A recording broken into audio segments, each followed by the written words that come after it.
I'm Jennifer Tribe, and this is Workflow, the podcast about growing a happier, healthier MSP. More profit, less stress. Today on the show, I'm talking to an MSP who is a case study for a happy, healthy service provider business. Marvin B. of MB Systems does just over $500,000 in annual revenue as a one-technician shop. We're going to dive into how he does it, including the systems, tools, and supports he uses, and his hard-won learnings from 26 years as an IT support business. It all started in 1997. My boss, while I was at a computer repair store, decided that he did not want to provide on-site service to customers, mostly businesses who didn't want to tear their computers apart and bring it into our shop. And I ran the tech department at that time, and I said, we got to be able to do that. Now, he would let us do it after hours, and as long as we purchase our stuff from him. And I said, that's not going to work for me. So to make a long story short, I ended up leaving there, starting that business, and now in my 26th year. And I do serve, I would say, primarily businesses. I've got about 95 to 98% businesses. I will support residential clients if they are the owner of their business, or if we have to do remote support for them. And we focus primarily on law firms. That's probably about 70% of my business. I do have other offices in the medical field, some engineering, and even a couple of commercial business stores. But that's the face of my business now. And in 26 years in business, that is impressive, by the way, congratulations. In 26 years of business, you started as a solopreneur and you have remained a solopreneur. What has guided you in that decision to stay as a one-person shop?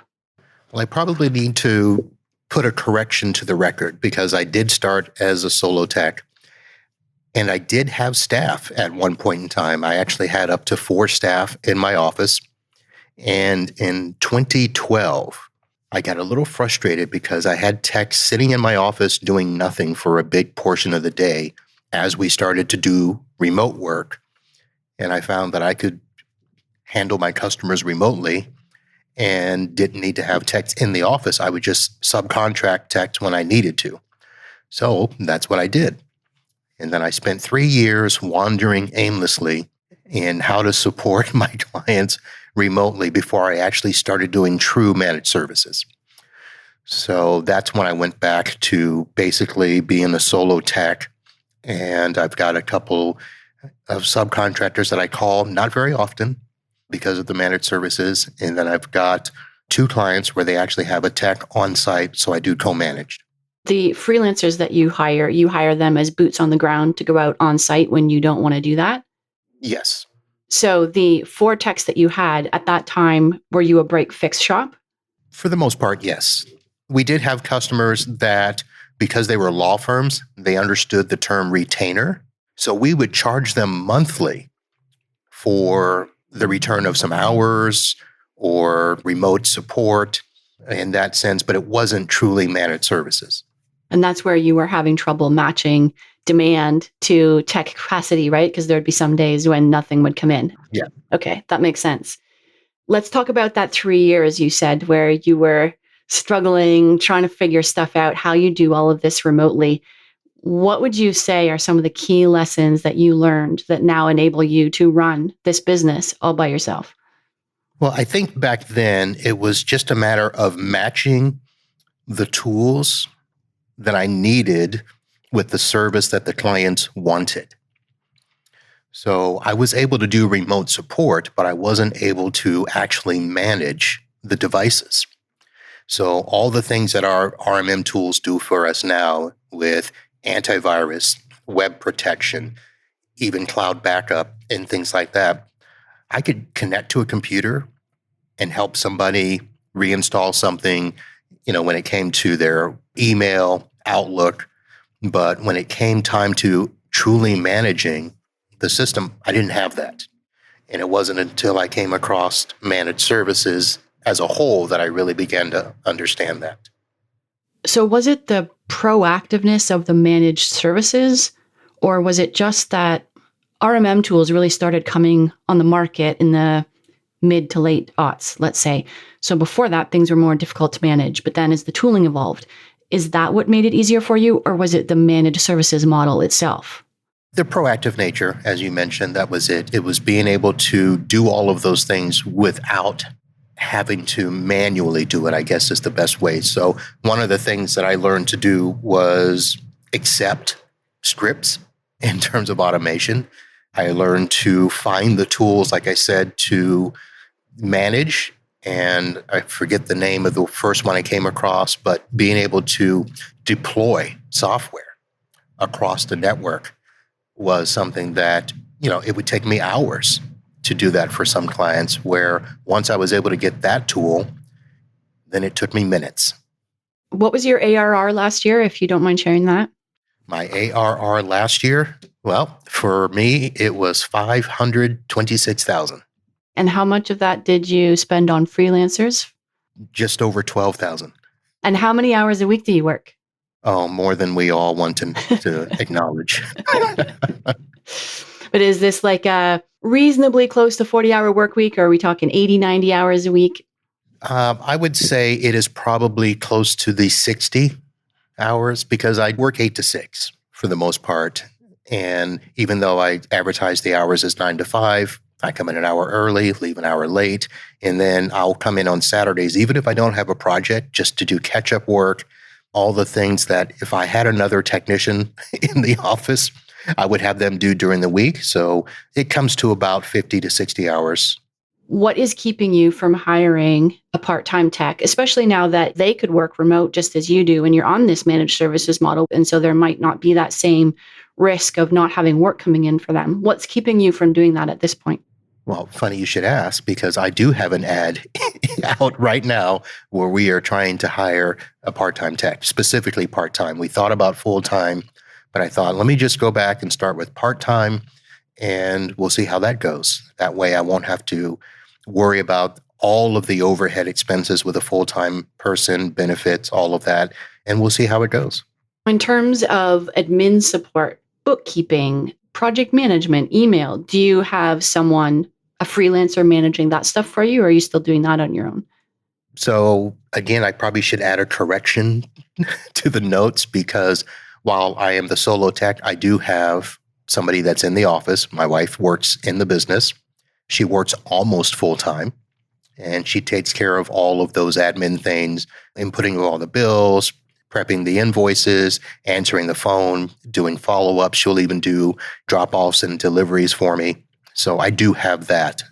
In terms of how your business is set now, 26 years in, is there anything that you would change about how you built it? Knowing what you know now, what would you change? Some of the things that I think helped me really get on track, because I really didn't get on track, even though I started in 97, I didn't get on track until around 2005. And part of that was just simply getting out and finding information. And I started to model my business off of bits and pieces of books that I've read. There was a book called Customers for Life, a book called Customer Once, Client Forever, and then a book called Delivering Knock Your Socks Off Service. And while I didn't implement those books entirely, I did take bits and pieces that I could model my business after.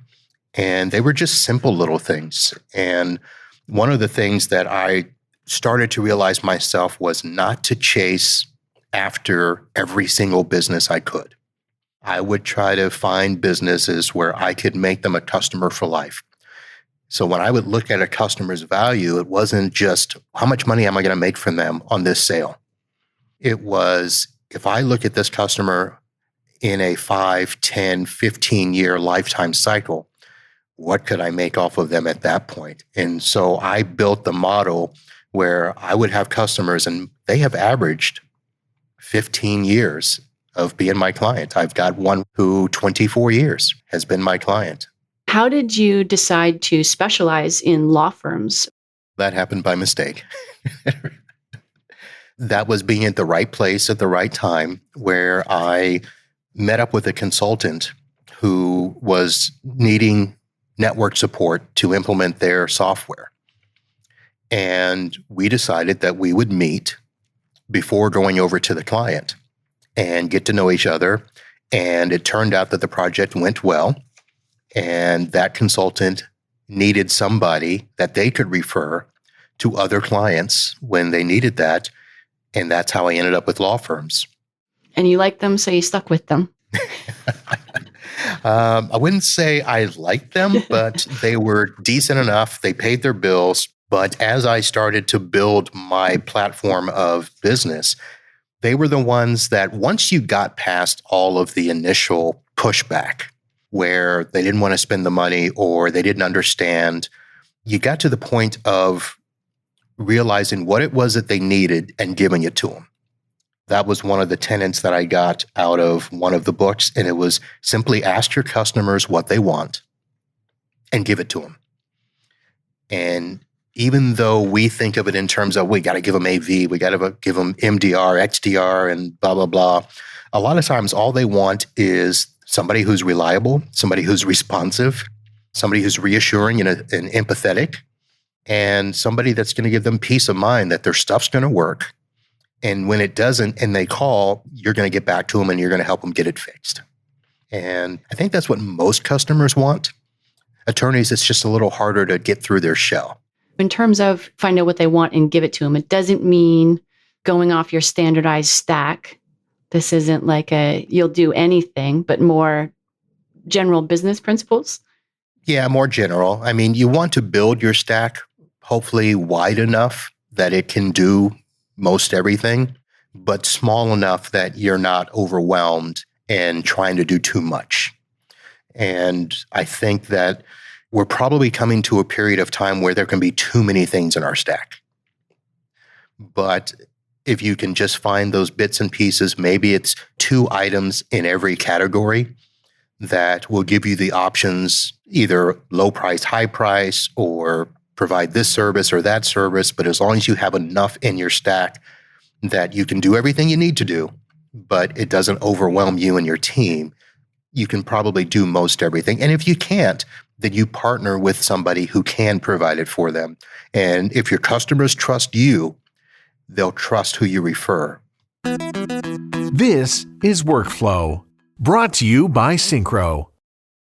So a few takeaways that I've heard from our conversation so far in terms of building towards success. One is doing a deep dive on customer service, really figuring out that piece of the business, understanding what your clients want.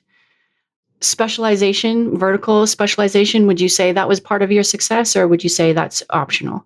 I think it's optional, but there might be a way that if you target it properly, it can be success for you. Like I said, mine just kind of happened organically. Before that, I was doing body shops. I happened to get in touch with the right person who said, you know what, I'll get you in every body shop in the county. And that worked for me. And then I found myself working with attorneys, and that worked for me. And it has still worked for me. And one of the things, if you find the right vertical and you can add in other components, because for the most part, most customers just want us to take care of their computers, just keep them up and running. But if you can add other services for them, things that touch your network anyway, things like phones and being a vendor resource when it comes to somebody bringing in copiers, being able to be the person that when they need new internet service, they're going to call you. All of those things are just adding to the portfolio that you can provide your clients. I imagine that you've had many years to fine-tune your SOPs and automate where you can automate. I mean, I'm sure it's a well-oiled machine at this point. So tell us what this well-oiled machine looks like and some of the learnings you've had in building that. Well, it's well greased, let's say that. It's still something that I evaluate all the time. I think in terms of providing what's needed in a system, one of the things that I try to do is realize that, first of all, I had to prioritize the tasks that needed to be done. And so you've got to look at your systems as to what are the things you have to do, and then what are the things you want to do. And everything from starting in the way that we present ourselves to customers, answering the phone. We have a process in place. Now, I don't do it because I don't have the best phone voice. I'm not the friendliest. That's why Kim answers the phones and everything.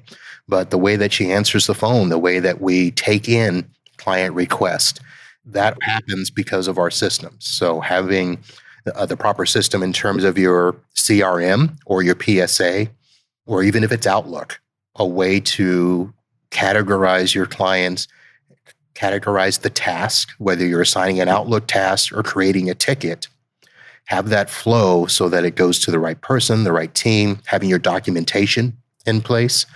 These are all things that once you set them up properly, you don't waste time with the systems. Documentation is probably one of the places that is the most difficult for us as MSPs to keep up with. It's just constant. But setting up your documentation to where you can find the information you need, whether it's somebody's password or a configuration or a setup document, it takes time, but getting that set up, and we use IT glue. And so literally every piece of information that we can put in for a client is in there. And that includes checklists and documents. Even if they're a third-party setup, if it's a PDF, we download it off the internet, make our tweets, upload it to IT glue. So that way it's there. And if one of my subcontractors need it, if my future tech needs it, they can go to the same place for the client, find it, and make life easier. So those are probably the first things to start with in keeping the machine well oiled, as you say. The other is simply when it comes to standardizing the stack, and I mentioned minimizing it so that it doesn't overwhelm you, but I think finding the stack that streamlines your task as much as possible. We talked about scripting, the scripts that can automate all those repetitive tasks. If it's not scripting, then putting together the proper workflow so that everybody knows to go from step 1 to step 2 to step 3 in place. Maybe it's a piece of hardware. One of the things that I'm known for is my network testing tools. And it's not just the tool, it's setting up the profiles in the tool so that when I go to a particular client, I have that client profile already on that tool so that I can open it up, test the network, test the Wi-Fi, troubleshoot from that tool, and I don't have to start from scratch every single time. So that's kind of it in a nutshell.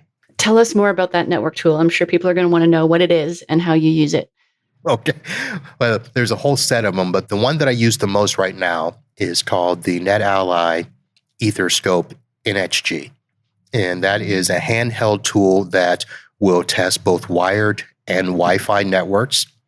And it's not just a tester, it's actually something that will validate whether the network is working properly or not. It'll go out and test your DHCP, test your DNS. It'll do a detection of all the devices that are connected to the network at that time. You can set it up to cross VLANs. So you can actually see if you've got phones on a certain VLAN or Wi-Fi clients on a VLAN, you can see that in there as well. You can set up throughput testing.